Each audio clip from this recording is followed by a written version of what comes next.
Gold, trusted gold buyers. మీరు తాకట్టు పెట్టిన బంగారాన్ని విడిపించి ఈ రోజు ఉన్న మార్కెట్ ధరకు కొనబడను.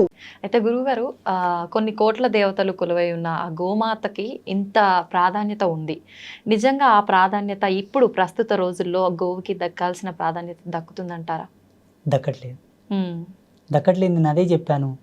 అమ్మను హింసించిన, గోవుని హింసించిన, నేలను కలుషితం చేసిన, గాలిని కలుషితం చేసిన, గంగా నదిని కలుషితం చేసిన, గురువులని అవహేళన చేసిన ఈ జన్మలో ప్రాయశ్చిత్తం లేని పాపాలు తగులుతాయి. ఓకే. ఇప్పుడు గోవులను చంపుకొని తినేవాళ్ళు, గోవులను హింసించే వాళ్ళందరూ కూడా ఇప్పుడు మనకు రోడ్ల మీద అంగవైకల్యంతో కనిపిస్తారు కదమ్మా, మెంటల్ హాస్పిటల్లో కొన్ని ప్రదేశాల్లో ఉంటారు కదా. ఏ జన్మలో అటువంటి పాపాలు చేశారు, ఈ జన్మలో అలా పుడుతున్నారు. భగవంతుడు మన ముందల్ని ఉదాహరణలు చూపిస్తున్నా మనము జాగ్రత్త పడతలేము. ఈ జన్మలో వాళ్ళు అలా పుట్టారంటే బలమైన కారణం ఉంటుంది తల్లి. ఆ కారణంగా ఈ జగతి లోపల ఆకు కూడా రాలదు. అటువంటిది ఈ శరీరం ఎక్కడ, మనం పుట్టడం ఏమిటి, అలా పుట్టడం ఏమిటి. మీరు ఇంత చక్కగా ఇంత మంచిగా ఉన్నారంటే ఏ జన్మలో పుణ్యం చేసుకున్నారు? మీ పెద్దలు చేసిన పుణ్యమో మీ పుణ్యమో. ఓకే. అయితే గురువుగారు, పెద్దవాళ్ళు అనేసరికి నాకు ఒకటి గుర్తొచ్చింది. పెద్దవాళ్ళు చెప్తుంటారు, ఎన్ని పాపాలు చేసినా సరే ఏదో ఒక పుణ్యం కనుక మనం గట్టిగా చేసుకుంటే కనుక అన్నీ తొలగిపోతాయని. నిజమే అంటారా? 100%. ఆ పుణ్యం ఏంటో చెప్తాను.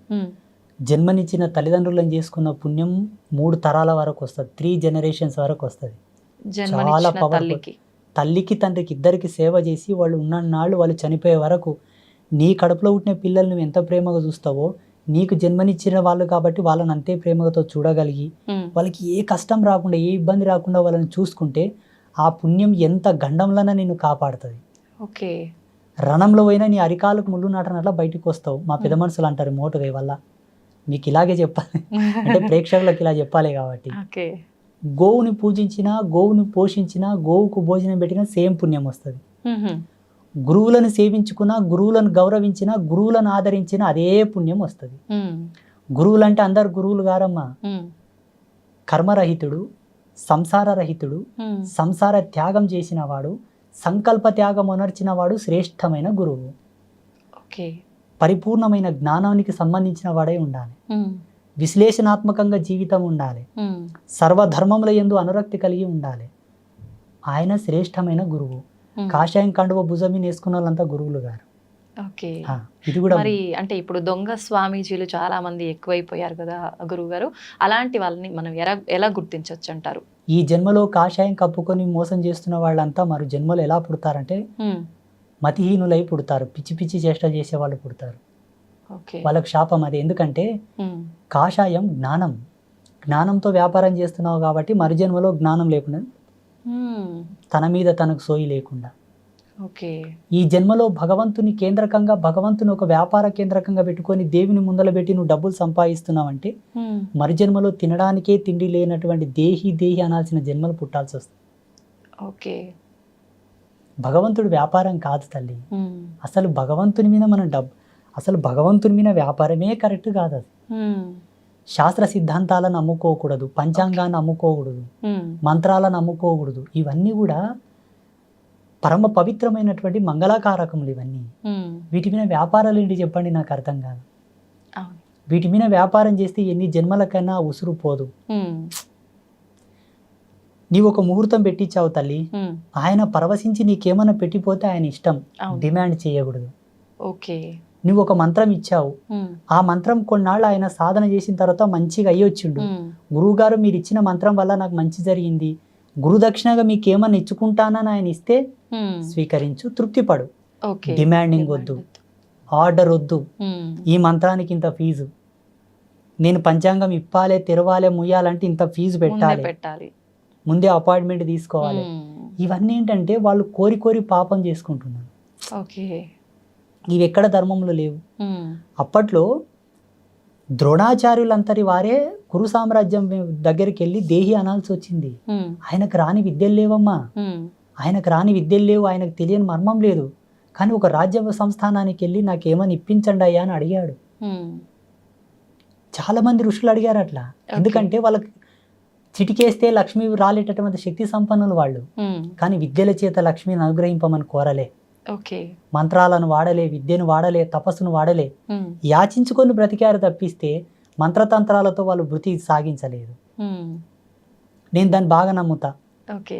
వేరే స్వామీజీలు, జ్యోతిషులు, సిద్ధాంతులు ఏంటో నాకు సంబంధం లేదు, కానీ నా కాషాయాన్ని, నా ధర్మాన్ని, నా మంత్రాన్ని నేను ఎప్పుడు డబ్బులకు వాడను. అంటే మీరు ఇప్పటి వరకు డబ్బు తీసుకొని చెప్పలేదా గురుగారు? అతోస్మి. నాకు ఆ మాట అంటేనే కంపరం వచ్చేస్తుంది. నేను పీఠంలో ఇట్లా కూర్చుంటానమ్మా, ఒక ఉండి పెడతారు పక్కల, ట్రస్ట్ వాళ్ళు, కమిటీ వాళ్ళు. వాళ్ళ ధర్మ సందేహాలు అడిగి ఏదో విభూతో, కుంకుమనో, తాయితో, అంతరమో ఏదో ఇస్తాను. వాళ్ళు ఏదో రూపాయిన 2 రూపాయలు అందులో వేసిపోతారు. నేను ఈ యంత్రం ఇచ్చానుగా, ఇంత పెట్టాను నేను అడగను. మా పీఠంకి వచ్చి మీరు చెక్ చేసుకోవచ్చు కూడా. అక్కడ ఏమైనా డొనేషన్లు ఇచ్చినా, అన్నదానంకి ఇచ్చినా, అమ్మ పూజకి ఇచ్చినా కూడా ప్రతిదీ కూడా రాసుకుంటారు, ఖర్చు పెడతారు, మేమేం తీసుకోం. ఇప్పుడు నా సౌల్ పర్పస్ నాకు తెలుసు తల్లి. నా జన్మ నాకు తెలుసు. తెలిసి మళ్ళీ ఎందుకు నేను బురదలో పడాలి చెప్పండి? నిజమే గురుగారు. దిస్ ఇస్ మై లాస్ట్ జన్మ. ఇది నా చిట్ట చివరి జన్మ. ఇక భూమి, ఆకాశం, మన్వంతరాలు, కొన్ని కోట్ల జన్మలైనా నేను రాను. జగన్మాతని చేరుకోవడం తథ్యం. ఎలా చెప్తున్నారు గురూజీ అని మీరు అనుకోవచ్చు. నేను 1.5 సంవత్సరంన్నర నా జన్మ మీదనే తపస్సు చేశాను. What is my Saul purpose? ఎక్కడి నుంచి వచ్చాను? ఎందుకు ఇక్కడ ఈ బిజవారం గ్రామంలో పుట్టాలి? ఈ తల్లిదండ్రులకి ఎందుకు పుట్టాలి? ఎందుకు నాకు ఈ ఆధ్యాత్మిక అన్వేషణ రావాలి? అమ్మవారిని పూజించాలి ఎందుకు అనాలబ్బా? శివుని పూజించవచ్చు కదా, విష్ణుమూర్తిని పూజించవచ్చు కదా, గణపతిని పూజించవచ్చు కదా. అమ్మ మీదనే ఎందుకు నా నాడి కొట్టుకుంటుందని కూడా రీసెర్చ్ చేశాను. ఏ వంకతో జగదంబ పాదాలు పట్టుకున్నా వాళ్ళకు జన్మ సార్థకమైనట్లే. అమ్మనే ఈ భవసాగరం నుండి మనల్ని తరింపజేయగలదు. ఇది సత్యం. అమ్మని పట్టుకున్నాను, ఈ జన్మకు ముక్తి వచ్చినట్లనే. ఇంకోటి ఏంటంటే భవబంధ విమోచనము అని మన ధర్మంలో చెప్పబడి ఉన్నది. భవ విమోచనం అంటే సమాజం నుంచి మనకు రిజర్వేషన్, అంటే ఈ సమాజం నుంచి విముక్తి. సమాజంలో కొన్ని 100 మంది మెచ్చగలిగే పని చేస్తే ఆయన విముక్తి పొందినట్లే. సమాజంలో 100 మందికి అన్నం పెడుతున్నావు తల్లి, 100 మందికి ఉపాధి ఇచ్చావు. ఒక 100 మంది నీ గురించి తాపత్రయపడుతున్నాడు, ఇతని చల్లగా ఉంటే మా కడుపులు చల్లగా ఉంటాయని తాపత్రయపడతారు చూసారా, వాళ్ళు ముక్తిని పొందినట్టు లెక్క. బంధ విమోచనం అనగానే ఏమిటంటే, ఇప్పుడు నాకు అక్క ఉంది, చెల్లెలు ఉంది, అన్న ఉన్నాడు, తమ్ముడు ఉన్నాడు, నాకు అన్ని బంధాలు ఉన్నాయి, ఇక నాకు వేరే జన్మ లేదు. ఇప్పుడు మీకు ఎంతమంది అక్క, చెల్లెలు, అన్న, తమ్ముళ్ళు? ఒక చెల్లె. అన్న లేరు. అన్న కొరకు మళ్ళీ పుడతావు. తమ్ముడు లేరు. తమ్ముడి కొరకు మళ్ళీ పుడతావు. అక్క లేరు. అక్క కొరకు మళ్ళీ పుడతావు. ఇంకా 3 జన్మలు ఉన్నాయి నీవు. ఈ జన్మ పరిపూర్ణం తల్లి నాదైతే. అంటే ఇప్పుడు చాలా మంది కూడా మీలాగా ఉండొచ్చు కదా స్వామీజీ అంటే, ఉండొచ్చు, కానీ సాధు జన్మ లోపల ఆయన మిగిలిపోతాడు, ఆధ్యాత్మికంగా మిగిలిపోతాడు. ఏ మనిషి కానీ ఆధ్యాత్మికంగా తరించిన నాడే జన్మరాహిత్యం అవుతుంది. ఇక్కడ సంసారంగా, ఇటు సామాజికంగా, ఇటు ఆధ్యాత్మికంగా ఆయన ఫుల్ఫిల్ ఫర్ క్వాలిఫైడ్. అంటే ఆధ్యాత్మిక పరంగా ఉన్నా, జన్మ పరంగా ఉన్నా, రిలేషన్ పరంగా గనక ఏదైనా లోపం ఉంటే మళ్ళీ జన్మెత్తుతారు. భవబంధ విమోచనము ఇదే. బంధ విమోచనం అంటే ఇదే. అన్ని బంధముల చేత ఆయన పరిపూర్ణుడై ఉండాలి. అన్ని బంధాలను పిలిపించుకునే యోగ్యత ఉండాలి. మీరు ఇప్పుడు అక్క అని వేరే వాళ్ళని పిలవాలే గాని నీలో ఉన్న వాళ్ళని ఏమైనా పిలవలేకపోతున్నావు కదా. నేను అందరినీ పిలుస్తున్నాను. చాలా తక్కువ మంది ఉంటారు గురువుగారు. అట్లా ఉన్నారు, ఉన్న కామన్ పీపుల్స్ ఉంటారు. అలా ఉన్నా కూడా తన జన్మను తాను తెలుసుకొని ఆధ్యాత్మికంలో అనురక్తి కలగాలి, అప్పుడు జన్మ పరిపూర్ణం అవుతుంది. గురుగారు, చాలా మంది పూనకాలు వస్తుంటాయి, అమ్మవారు వాళ్ళ పైకి వస్తుంది అని చెప్తుంటారు. అలా చెప్పే వాళ్ళలో ఎక్కువగా ఆడవారి శరీరం పైకి అమ్మవారు వస్తూ ఉంటారు. మరి మగవారి శరీరం పైకి ఎందుకు అమ్మవారు రారు? పూనకం అనే దానికి 3 నిర్వచనాలు ఉన్నాయి. ఒకటి, వాళ్ళు ఫీల్ అవుతారు దేవుణ్ణి. వీళ్ళు సెల్ఫ్గా ఫీల్ అవ్వడం వల్ల ఆ ఫీలింగ్స్ అనేది అబ్జర్వ్ చేసుకుంటుంది బాడీ. అబ్జర్వ్ చేసుకొని ఆ ఫీలింగ్స్ అనేది, ఆ వైబ్రేషన్స్ వాళ్ళ లోపల చొరబడి బాడీని ఆ విధంగా షేక్ చేయడము, అంటే ఊగడము, దుంకడము, కదలడం లాంటివి చేస్తుంటాడు. That's one of the feeling of spirituality. అదొక ఆధ్యాత్మికమైన అనుభవం, ఒక ఫీలింగ్ అది. ఇది ఒక రకం. రెండవది, కొందరికి బై బర్త్ నుంచే కుండలి లోపల భగవత్ ప్రేరణ ఉంటుంది.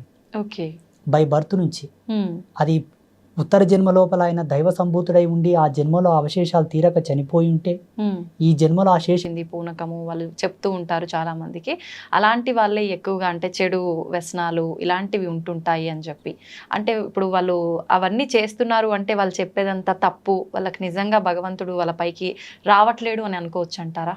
మేము సాధు ధర్మంలో ఉన్నాం, ప్రతిదీ కూడా శాస్త్ర సిద్ధాంత ధర్మంతోనే చెప్పాలి, అనుభవంతోనే చెప్పాలి, స్వీయ విశ్లేషణను ఉండాలి, మేము రీసెర్చ్ చేసానే ఉండాలి. అవునవును. మా అవ్వ జోగిని, మాది 7 తరాల జోగిని వంశం, ఓకే. ఎల్లమ్మ తల్లి పూజారులు, మా తాత ముత్తాతల కానుంటి కూడా. సో మా అవ్వ ఏం చెప్పేదంటే, చూడు నాన్న, ఒక వ్యక్తి జోగినిగా మారాలంటే, ఒక స్త్రీ జోగినిగా మారాలంటే బై బర్త్ నుంచి ఆమెకు స్పిరిచువల్ ఫీలింగ్స్ ఉండాలి, పుట్టినప్పటి నుంచి ఆధ్యాత్మిక మెలకువలు ఉండాలి. దేవుడు, పూజలు, దేవుళ్ళకు మొక్కడం, దేవుళ్ళని చూస్తే ఏదో ఫీల్ అయిపోవడం, దేవుళ్ళని చూస్తే దేవుడే తనే దేవుడు అని ఫీల్ అయిపోవడం లాంటి సిమ్టమ్స్ ఉంటే ఈమె దేవతకు సంబంధించిన స్త్రీ, ఈమె సంసారానికి పనికిరాదు, పెళ్లి చేసిన భర్తను చేరదీయదు, పిల్లల్ని కనదు, వాళ్ళకి ఆ ఫీలింగ్సే ఉండవు అసలు. ఆ సిమ్టమ్స్ గుర్తుబట్టి వాళ్ళని దేవుడికి లగ్నం చేసి దేవత పేరు మీద పూజలు పునస్కారాలు చేస్తూ ఆ పుణ్యం 10 మందికి ధారబోయమని పెట్టేవాళ్ళు ఆమెని. ఇప్పటికి చాలా మంది సొసైటీలో ఉన్నారు సెక్సువల్ ఫీలింగ్స్ లేని వాళ్ళు, చాలా మంది ఉన్నారు ఇప్పటికీ. అప్పట్లో ఈ జన్మను వృధా కానివ్వకుండా, ఈ జన్మ వేస్ట్ కాకుండా కొన్ని తంతులు చేసేవాళ్ళు మన పెద్దలు. అందుకే చచ్చిపోతే కూడా పేగడుగుతాం, పేగడిగి మళ్ళీ పూలదండేసి బొట్టు పెట్టి కొన్ని సంస్కారాలు, కొన్ని తంతులు చేసిన తర్వాతనే బొందలు పెడతాం. చచ్చిన శవానికి కూడా సంస్కారం ఉంది మన ధర్మంలో. అట్లాంటప్పుడు నువ్వు పుట్టినవు, ఈ జన్మ వృధా కాకూడదు, ఊక ఉన్న జన్మ ప్రేత ఆవాహనం అవుతుందంట తల్లి. ఊక ఉన్న శరీరం ప్రేత ఆవాహనం అవుతుందంట. ఇప్పుడు ఒక ఇల్లును ఊక వదిలేసామనుకోండి, అడ్డం వచ్చిన చెత్త చెదారం, బల్లులు, పురుగులు గూడు పెట్టినట్లనే ఈ జన్మ కూడా ఊక పెట్టకూడదని కొన్ని తంతులు చేసి ఆయనను ఒక పరిపూర్ణుని చేసేవాళ్ళు. ఆడపిల్ల గాని మగపిల్లాడు గాని కత్తికి బాస్యం కట్టి పెళ్లి చేసి దేవుని పేరు మీద పెట్టేవాళ్ళు. తర్వాతకి ఎట్లయిపోయిందంటే, ఈమె ఊకుందని చెప్పి అధికార దాహం చేత ఆమె మీద లైంగికంగా దాడి చేయడం, డబ్బున్న వాళ్ళు, పలుకుబడి ఉన్నవాళ్ళు ఆమెను వాడుకోవడం, ఆమెను ఎటు కాకుండా రోగాల పాలు చేసేయడం.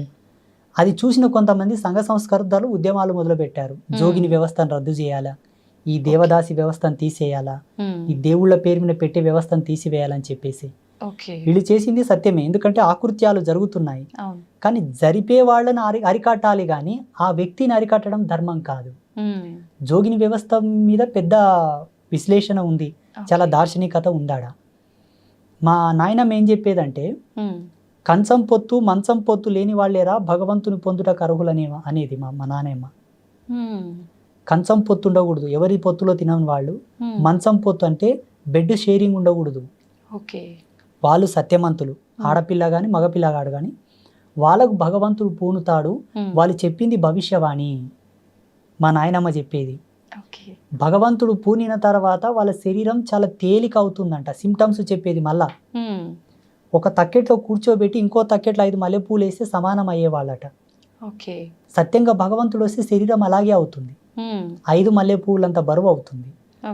ఆ 5 మల్లెపూలని పచ్చి కుండ మీద పెట్టి నిలబెట్టినా కూడా కుండ పగలదు. ఆ మల్లెపూలను తీసి కుండ మీద వేస్తే కుండ పగలదు. ఈ వ్యక్తి కూడా ఒంటికాల మీద ఆ పచ్చి కుండ మీద నిలబడాలి, ఎవరు సపోర్ట్ లేకుండా, ఎవరు తగలకుండా. ఒంటికాల మీద కుండ మీద నిలబడి సిగ మూగితే అది భవిష్యవాణి. ఇప్పుడు దేవుడు తన లోపల ఉంటేనే కదమ్మా సత్యం ఉంటుంది, సత్యం ఉంటేనే కదా కుండ పగలదు. ఇవల్ల సిమ్టమ్స్ చెప్పేది మా నాయనమ్మ. నేను అప్పుడు అనుకునేవాడిని, ఈ కాలంలో ఎవరున్నారు ఇంత సత్యంగా? ఒకవేళ సిగం వచ్చిన వాళ్ళని తక్కెట్లో కూర్చోబెట్టి మల్లెపూలు వేసిన సమాంతరం అవుతారా? కారు. అలా సిగం వచ్చిన వాళ్ళను ఒంటి కాలు మీద పచ్చి కుండ మీద నిలబెడితే కూడా కుండ ఉంటుందా? పగిలిపోతుంది. ఇలా వెతుక్కుంటూ పోతే సమాజంలో చాలా మంది వెళ్తారు తల్లి. ఇప్పుడు ఇట్లా సిగమూగే వాళ్ళంతా సత్యమంతులు కారా స్వామీజీ అంటే మనం అనలేము. వాళ్ళ వ్యక్తిగతమైన ఫీలింగ్స్ అయి ఉండొచ్చు, భగవంతుడి యందు వాళ్ళు రమించి అలా ఊగవచ్చు, అది వాళ్ళ యొక్క ధర్మం, వాళ్ళ యొక్క విధి విధానాలు. ఇప్పుడు ధర్మం ఏంటి స్వామి అని మీరు అడిగారు కాబట్టి ఈ సిమ్టమ్స్ ఉండాలమ్మా, అది సత్యం. గురుగారు, ఒక యోగిగా మీ జన్మకి సార్థకత లక్ష్యం ఏంటి గురుగారు? నేను ఆజన్మాంత బ్రహ్మచారిగా ఆత్మజ్ఞానం జ్ఞానయోగంలో ఉండే ఒక ఆత్మ సన్యాసిగా, మాది దండ సన్యాసం కాదు. మీరు జేర్ స్వామి దగ్గరికి వెళ్ళారన్నారు కదా, అవును గురుగారు, వారి దండ సన్యాసం, అది బహిర్ముఖ సన్యాసం అంటారు దాన్ని. ఓకే. ఆత్మ సన్యాసం అంటే దండ నిర్లిప్తం చేసుకోవాలి, ఆత్మయందు సన్యాసించాలి. అంతర్ముఖ సన్యాసం ఆత్మ సన్యాసం, ఓకే. మాది అంతర్ముఖ సన్యాసం అన్నమాట. నా సన్యాస సంకల్పం ఏమిటి అంటే సత్య సనాతన ధర్మంలో ఉండే ప్రతి ఆచారము విజ్ఞాన దృక్పథమే, అజ్ఞానం కాదు, మూఢనమ్మకం కాదు. ఇది సమాజంలో నిరూపించాలని ఒక లక్ష్యం నాకుంది. రెండవది, ప్రపంచానికి సనాతన ధర్మం జగద్గురు అని నిరూపించాలి. మూడవది, అమ్మవారు నన్ను ఇలా స్థాపించు నాయనా అని ఒక దర్శనం ఇచ్చినట్లు ఒక గుడి కట్టమని దర్శనం ఇచ్చింది నాకు. ఓకే. ప్రపంచంలో ఆ గుడి ఇప్పటి వరకు రాలేదు. మానవునికి విజ్ఞానం వికసితమై మనిషి పరిజ్ఞానం వైపు నడకలెడుతూ ఇప్పటి వరకు కూడా అటువంటి ఆలయ రూపకల్పన జరగలేదు. అదొక ఆలయ నిర్మాణం చేయాలనే సంకల్పం ఉన్నది. ధర్మస్థాపన చేయాలి. సత్య విశ్లేషణ చంద్రికతో కూడుకున్న ధర్మస్థాపన, సోకాళ్ళు ధర్మస్థాపన కాదు. నేను నేర్చుకున్న ధర్మం ఏంటంటే అమ్మ, శాస్త్రం అనగా స్త్రీ అనగా ఒక్కటే. స్త్రీని అగౌరవపరచడం, స్త్రీని అవహేళన చేయడం ఎంతో, శాస్త్ర అవహేళన అంతే. దీనికి ప్రాయశ్చిత్తం లేదు, దానికి ప్రాయశ్చిత్తం లేదు. ఎన్ని గంగల్లో మునిగినా, ఎన్ని పుణ్యకార్యములు చేసినా ఆ పాపం పోదు, అనుభవించి తీరాల్సిందే. ఇప్పుడు చేస్తున్న వాళ్ళందరూ శాస్త్ర దూషణనే. ఎందుకంటే శాస్త్రం అడ్డం పెట్టి మానవులకు కోరికలు రేపుతారు. ఇది చేయండి మీకు ఈ కష్టం నెరవేరుతుంది. దీనికి దానికి సింకే ఉండదు తల్లి. ఆయన పూజ చేస్తాడు, శ్రీకాళహస్తి పోయి చేస్తాడు, వస్తాడు, కొన్నాళ్ళు వేచి ఉంటాడు, ఏమయ్య స్వామి కాలేదంటాడు. ఇప్పుడు ఈ మధ్యలో వీడియోలో కొన్ని మా పిల్లలు తీసుకొచ్చి చూపిస్తుంటారు, స్వామీజీ అని ఇంత మెరికల్ చేశాడు, ఇది సాధ్యమా అంటారు.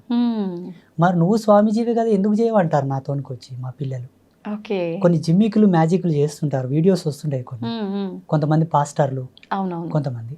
నేనేమంటానంటే వాస్తవంగా ఆధ్యాత్మికతకు అంత పవర్ ఉంటే, వీళ్ళలో అంత హీలింగ్ పవర్ ఉండి, అంత చైతన్య శక్తి ఉంటే ఎర్రగడ్డ మెంటల్ హాస్పిటల్కి వెళ్ళి వాళ్ళని బాగా చేయమని చెప్పు.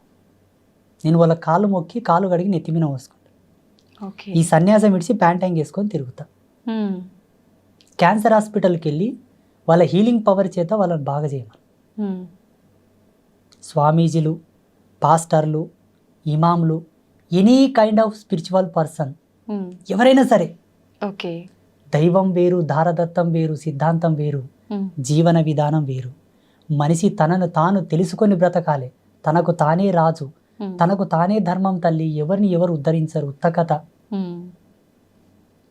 వేమన యోగి ఏం చెప్తాడు తన పద్యంలో అంటే, తనకు తానే రాజు, తనకు తానే దేవుడు, జీవుడు రెండు. మీరు తింటేనే ఆకలి ఎలా తీరుతుంది తల్లి? ఏదో తృప్తి పడగలను, అమ్మయ్య ఈమె తిన్నది సంతోషం అనగలను, కానీ ఆకలి అవుతుంది కదా. భగవంతుడిని నమ్మడం ఒక విశ్వాసం, ఒక పవర్. 83 లక్షల జీవరాశులు ఏవి దేవిని కొలవవు తల్లి, మనం కొలుస్తాం. అదొక గర్వకారణం. మళ్ళా దాంట్లో ఎంతో సైన్స్ ఉందమ్మా. హిందూయిజంలో చాలా ఎక్స్ట్రాడినరీ సైన్స్ ఉంది, అద్భుతమైన విశ్లేషణ. ఒక దీపం పెట్టడము, ధూపం వేయడము, నైవేద్యం పెట్టడము, అభిషేకాలలో అబ్బా చాలా అద్భుతం. దీన్ని తీసుకొచ్చి మన సంసారం మీద పులిమి ఎటూ తేలుకోలేపకల పంచాంగం వేస్ట్ అంటారు, జ్యోతిష్యం వేస్ట్ అంటారు, పూజలు వేస్ట్ అంటారు. నాకెంత బాధ అవుతుందో చాలా. ఈరోజు ఈ బాటిల్లో నేను నీళ్లు చూశాను, ఇక్కడ ఉన్నాయి. మీరు వచ్చి నీళ్లు లేవంటే నేను నమ్మాలా? నేను చూశాను, దాంట్లో నీళ్లు ఉన్నాయి, కొన్ని తాగాను, కొన్ని పెట్టాను. లేవు గురూజీ అని మీరు వాదాంతం చేస్తే నేను ఎలా నమ్మాలి చెప్పండి? అలాగే సనాతన ధర్మం యొక్క మూలాలు, దీని యొక్క అవశేషాలు చాలా గొప్పవి. తుచ్చ సుఖంలోకి వాడి దీని మీద వాల్యూ లేకుండా చేయొద్దు అన్నదే నా ఆవేదన. అది నిరూపించాలే, ప్రతి ఒక్కరికి తెలియపరచాలన్నదే నా తాపత్రయం, నా లక్ష్యం. అందుకే ఈ మధ్యలో వీడియోల్లో నేను చాలా మందికి నచ్చుతుండలేను. స్వామీజీలకే, మీలాంటి వాళ్ళు కాదు పాపం. అంటే మంచి చెప్పే వాళ్ళకి, మంచి చెప్పే వాళ్ళంటే చెడు ఉద్దేశంగా ఉన్న వాళ్ళకి. నేను వేణుస్వామి మీద ఒక వీడియో చేశాను తల్లి. వేణుస్వామి మీద, ఆయన ఫేమస్ ఆస్ట్రాలజర్. అవునవును గురుగారు. నాకు ఆయన పాలేవుడు కాదు, ఇంటోడు కాదు, అన్నదమ్ముడు కాదు తల్లి. పాపం వాళ్ళు బ్రాహ్మిన్స్, మేము వేరు. అవునవును. స్వామీజీనే మేము వేరు. మా ఇల్లు వేరు, వాళ్ళ ఇల్లు వేరు, వాళ్ళ ఊరు వేరు, మా ఊరు వేరు. ఎవరో మీ అంచుడు భక్తులు వచ్చి, ఏమయ్యా నువ్వు జీవహింస చేయొద్దు అంటావు, అమ్మవారికి మాంసం పెట్టొద్దు అంటావు, మద్యం పెట్టొద్దు అంటావు. ఈయన బ్రాహ్మిన్, ఒక జ్యోతిష్యుడు, ఆడ లిక్కర్ పెట్టిండు, మాంసం మందు పెట్టిండు, అమ్మవారి పెట్టిండు, ముందలని చూపించిండు. అవునవును. నా మనసు తరుక్కుపోయింది. వెంటనే దాని మీద ఒక వీడియో చేశాను. ఓకే. ఒక 5-6 మంది నాకు ఫోన్లు చేసి వార్నింగ్ ఇచ్చారు. నేను ఎవరు చెప్పమన్నాడయ్యా, మేము ఇట్లనే చేస్తాం, మాకు ఇట్లే తెలుసు, నువ్వు ఎవడో చెప్పని కానీ ఏమైనా చేసుకోకపోండి, నేను చెప్పింది సత్యం, నాకు తెలిసింది సత్యం అని నేను చెప్పాను. అలా ఉన్నారు సమాజంలో. పోనీ ఈ స్వామీజీ చెప్పింది వాస్తవమే కదా, మార్చుకుందాము అన్న జ్ఞానం లేదు వాళ్ళతో, మళ్ళీ ఉల్టద్దా? అంతే. ఇటువంటి వాళ్ళని సమాజంలో తెలియపరచాలి, ఇటువంటి వాళ్ళ గురించి చెప్పాలన్నదే నా లక్ష్యం. ఎంత పెద్ద పీఠాధిపతి అయినా, ఎంత పెద్ద సన్యాసి అయినా, ఎంత పెద్ద స్వామీజీ అయినా, ఎవరైనా వాళ్ళు తప్పు చేస్తున్నారంటే చెప్తాం, అది నా ధర్మం. చూడమ్మా, సన్యాసి అనేవాడికి 2 ప్రధాన నియమాలు ఉంటాయి. మరణానికి భయపడకూడదు, మరణానికి భయపడకూడదు, ధర్మానికి తల వంచాలి తప్పిస్తే మిగతా వాటికి తల వంచకూడదు. ఈ 2 నియమాలు ఉంటాయి. మొన్న కోవిడ్ వచ్చి కోవిడ్ విడి వరకు నేను మాస్క్ పెట్టుకోలే, శానిటైజర్ వాడలే. చాలామంది పోలీసులు, చాలామంది ఆఫీసర్లు వచ్చి స్వామీజీ మాస్క్ పెట్టుకోండి అన్నారు. చూడప్ప, నేను కుట్టే బట్ట నేను కట్టను. మేము సంకల్ప త్యాగం చేశాం. కుట్టిన బట్ట కడితే మా తపస్సు తగ్గిపోతుంది, మా వాక్కు బలం పోతుంది, నేను చనిపోతాను కానీ మాస్క్ పెట్టానని చెప్పాను. ఇప్పుడు సన్యాసి మరణానికి భయపడితే ఆయన సన్యాసి ఎట్లా అవుతాడు? మీకు నాకు తేడా ఉండదు కదమ్మా. అవును గురుగారు. అందుకే నేను మాస్క్ కూడా ధరించలేదు. నా సత్యం ఉంటే వైరస్ నాతోనికి రాదు. రాలేదా గురుగారు? నో. నా శిష్యులకు ఎవరు కూడా నేను కోవిడ్ వ్యాక్సినేషన్ వేయించలేదు. That's very dangerous. అదొక పెద్ద ఇది వ్యాక్సినేషన్. దానివల్ల చాలా సైడ్ ఎఫెక్ట్స్ కూడా ఉన్నాయి. అది నిజమే అంటారా? అక్షర సత్యం. కానీ అంటే డాక్టర్లు అంతా రీసెర్చ్ లో తేలింది అలాంటిది ఏం లేదు. డాక్టర్లే సత్యము, వైజ్ఞానికమే సత్యం అయితే ఇప్పుడు ఎర్రగడ్డ మెంటల్ హాస్పిటల్ ఉన్న వాళ్ళు ఎందుకు బాగా కావట్లేదు చెప్పండి? ఆ మెంటలిజంకి ట్రీట్మెంట్ లేదా? దానికి మందులు లేవా? దానికి ఏం థెరపీస్ లేవు అసలు. మళ్ళీ ఎందుకు బాగా కావట్లేదు? ఇంకా ఒకరికొక జత అవుతున్నారు ఆడ. ఆడ సరిపోవట్లేదు ఆ హాస్పిటల్లో. అంటే ఇప్పుడు వైజ్ఞానికం ముందుకెళ్ళినట్ట, ఆగినట్ట, ఇంకా కనిపెడుతున్నట్ట? ఆగిపోయినట్టే. ఇంకా కనిపెడుతున్నారా గురుగారు? కనిపెట్టలేకపోతే ఇప్పుడు బ్లడ్ క్యాన్సర్ కి ఎందుకు ట్రీట్మెంట్ లేదు ఇంకా కంప్లీట్ గా? మరి కనిపెడుతున్నప్పుడు అన్ని ఎక్కడికక్కడ అంటే కంట్రోల్ అయిపోవాలి కదా గురుగారు. కేసెస్ అన్ని విధాలుగా పెరిగిపోతున్నాయి. సైన్స్ ఎప్పుడే గానీ ఒకతో ఆగిపోతుంది. సైడ్ ఎఫెక్ట్ లేని సైన్స్ లేదు, రాదు, ఇక ముందు కూడా రాదు. సైన్స్ ఒకటి కనిపెట్టిందంటే దానికి విరుగుడు ఇంకోటి తయారయ్యింటే తప్పకుండా. కానీ ధర్మం అట్లా కాదు. సనాతన ధర్మం ఏం చెప్తా తెలుసా? హిందూయిజం 100% దెబ్బ తగలకుండా చూసుకో, 100% రోగాల బారిన నీ శరీరం పడకుండా చూసుకో. ఫస్ట్ నువ్వు ఇక్కడనే జాగ్రత్త పడు. పోయి ఆ గుంతల పడ్డ తర్వాత ఎక్కుతావో ఎక్కవో, నేను ఎవరైనా లాగుతారో లాగరో, ఎందుకు తలకాయ నొప్పి? అందుకే ధర్మ ఈజ్ గ్రేట్, సనాతన ధర్మ. నిజంగా చాలా అదృష్టంగా భావిస్తున్నాను గురుగారు మిమ్మల్ని కలవటం. మీ మాటల ద్వారా మంచి చెడు, అసలు న్యాయం ఏంటి, అన్యాయం ఏంటి, మన సనాతన ధర్మం ఇంకా కొంతలో కొంత మంచి మార్గంలోనే వెళుతుంది, కొంతలో కొంత ఏదైతే చెడు మార్గంలో వెళ్తుందో అది మార్చటము, తెలియచెప్పటమే నా లక్ష్యం అని మీ మాటలన్నీ విన్న తర్వాత నాకు చాలా సంతోషంగా ఉంది గురుగారు. మిమ్మల్ని మీ విలువైన సమయాన్ని మాకు కేటాయించినందుకు థ్యాంక్ యూ గురుగారు. శుభమస్తు. శ్రీమాత్రే నమః.